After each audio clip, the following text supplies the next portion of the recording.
একজন দর্শক, তার নাম হচ্ছে হামিদুল্লাহ, তিনি জানতে চেয়েছেন রক্তে কোলেস্টেরলের পরিমাণ বেশি হলে আঙ্গুর খাওয়া যাবে কি?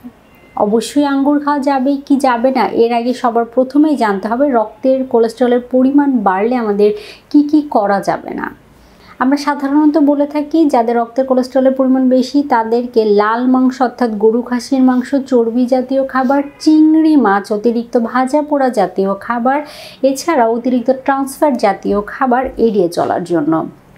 তার পাশাপাশি বিভিন্ন ফলমূল, শাকসবজি নিয়মিত গ্রহণ করলে সেটি অবশ্যই আপনাকে আপনার রক্তের চর্বির পরিমাণ কমাতে সাহায্য করে থাকে। তাই অবশ্যই চেষ্টা করতে হবে যাদের রক্তের কোলেস্টেরল বা চর্বির পরিমাণ বেশি তাদের প্রচুর পরিমাণে ফলমূল, শাকসবজি খাওয়ার জন্য। আর আঙ্গুর একটি হেলদি, পুষ্টিকর একটি আইটেম হতে পারে আপনার জন্য।